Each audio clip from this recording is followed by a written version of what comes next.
नववर्ष 2077 को उपलक्ष्यमा सम्पूर्ण महानगरवासीमा सुस्वास्थ्य, दीर्घायु र उत्तरोत्तर प्रगतिको हार्दिक मङ्गलमय शुभकामना व्यक्त गर्दछु।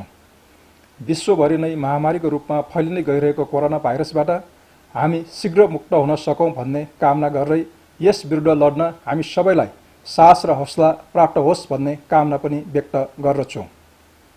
अहिले विश्वभरि नै कोरोना भाइरसको संक्रमण विरुद्ध लड्न हामी सबैजना आआफ्ना घरमा लकडाउनको अवस्थामा छौँ। यस्तो स्थितिमा नववर्षको यस शुभ दिनलाई अन्य सामान्य अवस्थामा जस्तै धुमधामपूर्वक नमनाई सरकारले लागू गरेको लकडाउनको पालना गर्दै आफ्नै घर परिवारभित्र सीमित रही मनाउनु हुन सम्पूर्ण महानगरवासीमा हार्दिक अपील गर्दछु। यस विषम परिस्थितिमा महानगरवासीमा परेको असुविधाप्रति दुःख व्यक्त गर्दछु। कोरोना भाइरसको संक्रमण विरुद्ध लड्न अहिले काठमाडौँ महानगरपालिकाले हरेक दिन विभिन्न वडाहरूमा कीटनाशक औषधि छर्कने, ब्रोमोर प्रयोग गरी नियमित सरसफाई गर्ने, फोहोर उठाउने कार्यलाई तीव्रता दिँदै आइरहेका छौँ। लकडाउनको कारणले हातमुख जोड्न समस्यामा परेका नगरवासीहरूलाई वडा कार्यालयहरूबाट राहत सामग्री उपलब्ध गराइरहेका छौँ। यसै सन्दर्भमा केही नगरवासीहरू लकडाउनको समयमा काठमाडौँबाट गाउँघर फर्किन थालेका समाचारहरू सुनिन आएका छन्। यो सङ्कटको घडीमा उहाँहरूलाई सहर छोडेर नगइदिन र यहाँ बस्दा कुनै पनि प्रकारको समस्या आएको भए आफू बसेको सम्बन्धित वडा कार्यालय वा काठमाडौँ महानगरपालिकाले व्यवस्था गरेको टोल फ्री नम्बर 1180 मा सम्पर्क गर्न हुन सबैलाई हार्दिक अनुरोध गर्दछौँ। साथै महानगरपालिकाले महानगरवासीको लागि प्रयोगमा ल्याएको कोभिड-19 संक्रमणबारे स्वमूल्याङ्कन गर्न सकिने नेपाल कोभिड-19 सर्भिलेन्स डाउनलोड गरी प्रयोग गर्न हुन र बिरामी अस्पताल लैजान समस्या भएमा महानगरपालिकाको सहकार्यमा सञ्चालित नेपाल एम्बुलेन्स सेवाको 102 नम्बरमा सम्पर्क गर्न हुन हार्दिक अनुरोध गर्दछु। घरमै बसौँ, सुरक्षित रहौँ, स्टे होम, स्टे सेफ। अन्त्यमा नव वर्ष 2077 को उपलक्ष्यमा पुनः हार्दिक मङ्गलमय शुभकामना व्यक्त गर्दछु। नमस्कार। नेपाल टेलिभिजन हेरेर बसिरहनुभएका सम्पूर्ण आदरणीय दर्शक महानुभावहरूमा काठमाडौँ महानगरपालिकाको दैनिक टेलिभिजन कार्यक्रम हाम्रो काठमाडौँको आजको अङ्कमा यहाँहरूलाई स्वागत छ।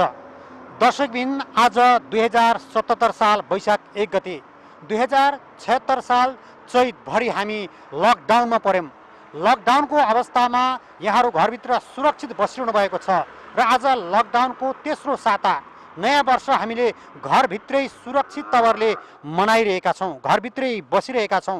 लकडाउनको यो त्रासदीमा काठमाडौँ महानगरपालिका क्षेत्रभित्रको विभिन्न स्थानको अवस्था कस्तो रह्यो, हामी लकडाउनमा कुन अवस्थामा बसिरहेका छौँ र काठमाडौँ उपत्यकाभित्रको अवस्था कस्तो छ भन्ने विषयमा जानकारी गराउनेछौँ आजको कार्यक्रममा।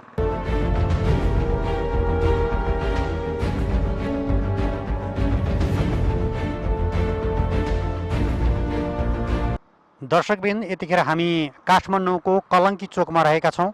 कलङ्की चोक अत्यन्तै जाम हुने ठाउँ हो। यो काठमाडौँ प्रवेश गर्ने मुख्य द्वारको रूपमा पनि लिने गरिन्छ यसलाई। यो लकडाउनको कारणले, विशेष गरी कोरोना भाइरस सङ्क्रमणका कारणले यो कलङ्की क्षेत्र सुनसान जस्तै छ। यहाँहरूलाई हामीले दृश्यमा देखाइरहेका छौँ। विगतमा नयाँ वर्षकै दिन यो ठाउँ अत्यन्त सवारी चाप हुने गर्दथ्यो र कोरोना भाइरस सङ्क्रमणका कारण बाहिरबाट आउने सवारी साधन पनि पूर्ण रूपमा रोकिएको छ। काठमाडौँबाट बाहिर जाने सवारी साधनहरू पनि पूर्ण रूपमा रोकिएको छ। विशेष गरी अत्यावश्यक सेवाका साधनहरू, एम्बुलेन्स, सुरक्षा र खाद्यान्न ढुवानी गर्ने सवारी साधनलाई मात्रै नेपाल सरकारले आवत जावत गर्न दिइरहेको अवस्था छ। अब यो लकडाउन 11 गतेबाट सुरु भएर अब आजसम्म आइपुग्दाखेरि केही सवारी साधनहरू अलिकति बढेको देखिएको छ र यसको कारण के हो भने पहिलो भनेको चाहिँ जस्तो यो राजधानीमा मफसलका जिल्लाहरू जहाँ चाहिँ पास लिएका मान्छेहरू राजधानीको कामले यहाँ पनि आउने गरेको देखियो र मफसलको जिल्लाबाट चाहिँ यो राजधानी हुँदै अर्को जिल्लामा जाने त्यो प्रवृत्ति पनि देखेको छ र केही गाडीहरू त्यस्ता पनि छन्। नम्बर 1। दोस्रो भनेको अहिले जुन चाहिँ स्थानीय तहबाट चाहिँ राहत वितरणको जुन कामहरू भएको छ त्योसँग सम्बन्धित गाडीहरू पनि केही देखिएको छ हैन। अनि त्यस्तै अहिले वितरण प्रणालीलाई व्यवस्थित गर्न नेपाल सरकारले जुन चाहिँ खाद्यान्न सम्बन्धी व्यवसायहरूबाट घर घरमा चाहिँ हैन अनलाइन सेवा मार्फत चाहिँ घर घरमा चाहिँ खाद्यान्न लिएर जाने गाडीहरू ती गाडीहरूको मोबिलिटी पनि छ। र अर्को भनेको जुन चाहिँ मन्त्रालय विभाग कार्यालयहरू जो चाहिँ अत्यावश्यकीय सेवासँग सम्बन्धित मात्रै चाहिँ खुलेर त्यससँग सम्बन्धित मात्रै भेहिकल भए हुन्थ्यो र अन्य कार्यालयहरू पनि खुल्ला भएको कारणले त्यहाँका चाहिँ कर्मचारीहरू पनि मोबिलिटी गर्दाखेरि त्यसले पनि अलिकति मुभमेन्ट देखिएको छ। र बैंक वित्तीय संस्थाहरूको हकमा पनि बिस्तारै ती बैंक वित्तीय संस्थाहरू चाहिँ खुल्दै गएको र उनले आफ्नो सेवा चाहिँ प्रदान गर्दै जाँदाखेरि त्योसँग सम्बन्धित सवारी साधनहरू पनि देखिएको छ। कलङ्की चोकको यो दृश्य यहाँलाई देखाएका छौँ। लकडाउनको अवस्थामा आज हामी 21औं दिनमा छौँ। 21औं दिनको यो अवस्थामा यहाँहरू घरभित्रै सुरक्षित रहनुभएको छ र यहाँहरूको सुरक्षाका लागि सडकमा नेपाल प्रहरी, सशस्त्र प्रहरी, ट्राफिक प्रहरी 24 घण्टा खटिरहेको अवस्था छ। केही लकडाउनको नियम पालना नगर्ने सवारी साधनहरूलाई नेपाल प्रहरी, ट्राफिक प्रहरीहरूले चेक जाँच गरिरहेको पनि देख्न सकिन्छ। जिल्ला प्रशासन कार्यालयबाट उपलब्ध गराइएका पासहरू अङ्कित सवारी साधनलाई चेक जाँच गरेर नेपाल प्रहरी र ट्राफिक प्रहरीले आवागमन सहज बनाइरहेको पनि देख्न सकिन्छ।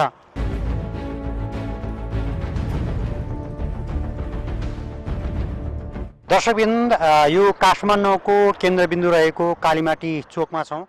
हामीले दृश्यमा देखिरहेका छौँ कालीमाटी तरकारी बजार, जहाँ काठमाडौँ उपत्यकामा सम्पूर्ण तरकारीको ठुलो बजारमध्येको यो बजार हो। यो बजार अन्य दिनमा अत्यन्त भिडभाड देखिन्थ्यो भने अहिले लकडाउनका कारण, कोरोना सङ्क्रमणका कारण यो बजार बन्द गरेको छ। काठमाडौँ महानगरपालिकाले काठमाडौँका विभिन्न क्षेत्रहरूमा बजार व्यवस्थापन गर्ने निर्णय अनुरूप यो बजारलाई बन्द गरेर कलङ्की लगायतका ठाउँमा तरकारी बजारमा तरकारी बिक्री गर्ने वातावरण पनि बनाएको छ।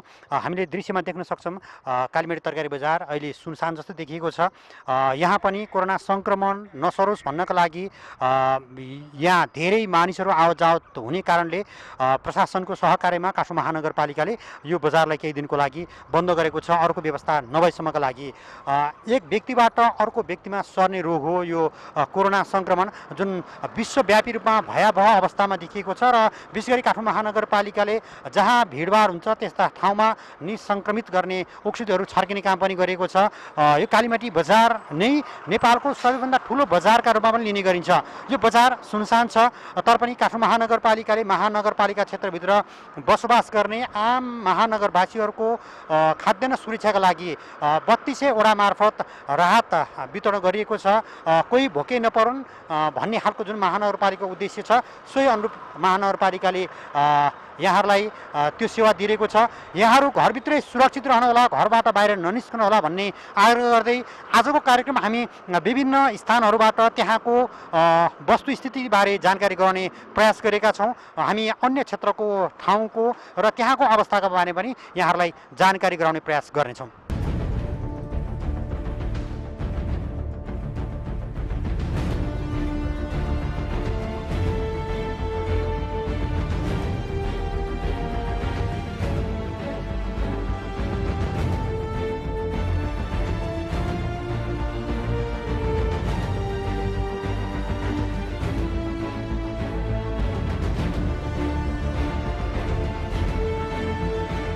दर्शकबिन, कालीमाटी तरकारी बजारपछि अहिले हामी काठमाडौँको निकै व्यस्त तथा पर्यटकीय क्षेत्र ठमेल बजारमा छौँ। सधैँजसो पर्यटकहरूले भरिपूर्ण रहने यस क्षेत्र आज नयाँ वर्षको दिन पनि निकै सुनसान भएको छ। चीनको वुहान प्रान्तबाट सुरुवात भएको कोरोना भाइरसको संक्रमण विश्वभरि महामारीको रूपमा फैलिएपछि यसको प्रभाव नेपालको पर्यटन तथा आर्थिक क्षेत्रमा पनि देखिएको छ। दैनिक जसो अरबौंको संख्यामा कारोबार हुने ठमेल क्षेत्रमा अहिले यहाँका सबै पसलहरू ठप्प भएका छन्।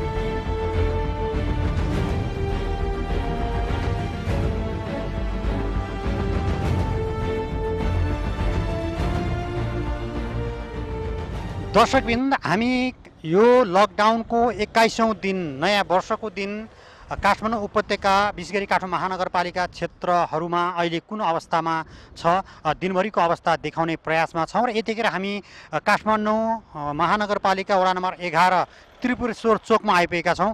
यहाँले दृश्यमा देख्न सक्नुहुनेछ लकडाउनको नियम पालना नगर्ने नागरिकहरूले चलाएका सवारी साधन विशेष गरी दुई पाङ्ग्रे सवारी साधनलाई सुरक्षा निकायले नियन्त्रणमा लिएर केही समय राख्ने र बेलुका मात्रै निश्चित जरिवाना लिएर छोड्ने गरेको देखिन्छ। यी सवारी साधनहरू लकडाउनको नियम पालना नगर्ने नागरिकहरूले चलाएका सवारी साधन हुन् र यो त्रिपुरेश्वर चोकको दृश्य हो र हामी त्रिपुरेश्वर चोकमा प्रहरीले र ट्राफिक प्रहरीले नियन्त्रण गरेका सवारी साधन पनि यहाँलाई देखाइरहेका छौँ। अब यो नेपाल सरकारबाट जुन लकडाउनको घोषणा गरेको छ यसलाई कानुनी रूपमा भन्दा चाहिँ संक्रमण रोग नियन्त्रण ऐन 2020 अन्तर्गत यो घोषणा भएको हो र त्यही ऐन अन्तर्गत कानुनमा के व्यवस्था छ भने कसैले लकडाउन उल्लङ्घन गर्छ भने उसलाई 1 महिनासम्म कैद वा 100 रुपियाँसम्म जरिमाना र लकडाउन कार्यान्वयन गर्न खटिएको कर्मचारीलाई कसैले बाधा विघ्न गर्छ भने उसलाई चाहिँ 6 महिनासम्म कैद या 600 रुपियाँ जरिमाना भनेर त्यहाँ लेखिएको छ हैन।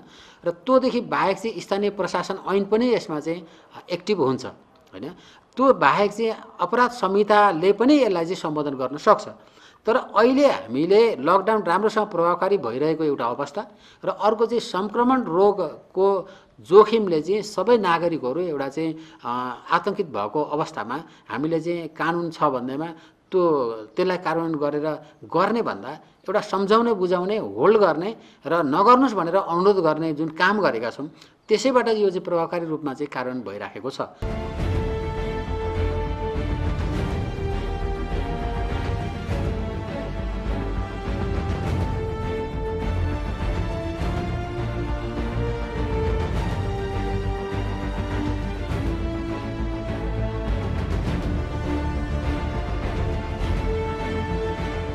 यहाँहरूलाई यदि कुनै समस्या छ भने पनि काठमाडौँ महानगरपालिकाले आफ्ना वडा अध्यक्षज्यूहरू मार्फत सहयोग गर्ने काम पनि गरिएको छ। वडाले राहत वितरण पनि गरेको छ र यहाँहरूले आफ्ना वडा जहाँ आफूलाई पाए पर्छ आफ्नो वडा अध्यक्षज्यू मार्फत फोन गरेर पनि यहाँहरूले आफ्ना समस्या समाधान गर्न सक्नुहुनेछ। त्यसगरी नेपाल प्रहरीको सहयोगमा पनि यहाँले फोन गर्न सक्नुहुनेछ। त्यस्तै लकडाउनको अवस्थामा कोही बिरामी पर्नु भएको छ र समस्या छ भने काठमाडौँ महानगरपालिकाले सञ्चालन गरेको एम्बुलेन्स सेवा 102 मा पनि यहाँले फोन गर्न सक्नुहुनेछ। सो एम्बुलेन्सले पनि नागरिकहरूलाई विशेष गरी बिरामीहरूलाई राहत दिएको छ। अस्पताल पुर्याउने काम घरमा ल्याउने काम गरिएको छ। हामी यो दृश्य त्रिपुरेश्वरबाट यहाँलाई देखाइरहेका छौँ र अन्य स्थानको पनि दृश्य र कुन अवस्थामा हामी लकडाउनमा बसिरहेका छौँ र अवस्था के छ भन्ने जानकारी गराउने प्रयास गरिरहनेछौँ। कोरोना भाइरस रोग कोभिड-19बाट कसरी बच्ने? रुगाखोकी लागेको व्यक्तिबाट टाढा रहने वा आफूलाई रुगाखोकी लागेको छ भने पनि अरू व्यक्तिबाट टाढा रहने। संक्रमित व्यक्तिले अरूलाई रोग नसरोस् भन्नका लागि मास्कको प्रयोग गर्ने। खोक्दा हाच्छिउ गर्दा नाक मुख कागजी रुमाल वा कुहिनाले छोप्ने र प्रयोग गरेको कागजी रुमाललाई तुरुन्त फोहोर फ्याँक्ने बाकसमा फाल्ने र साबुन पानीले मिची मिची हात धुने वा अल्कोहल भएको सेनिटाइजर प्रयोग गर्ने। भीडभाडमा नजाने र अरूलाई पनि नजान सुझाव दिने। हात मिलाउनुको सट्टा नमस्कार गर्ने। बेला बेलामा साबुन पानीले मिची मिची हात धुने वा अल्कोहल भएको सेनिटाइजर प्रयोग गर्ने। ज्वरो आएमा खोकी लागेमा श्वास फेर्न गाह्रो महसुस भएमा तुरुन्तै नजिकैको स्वास्थ्य केन्द्रमा सम्पर्क गर्ने। कोरोना भाइरसका बारेमा थप जानकारीका लागि टोल फ्री नम्बर 1180 मा फोन गर्नुहोस्। जनहितका लागि काठमाडौँ महानगरपालिका।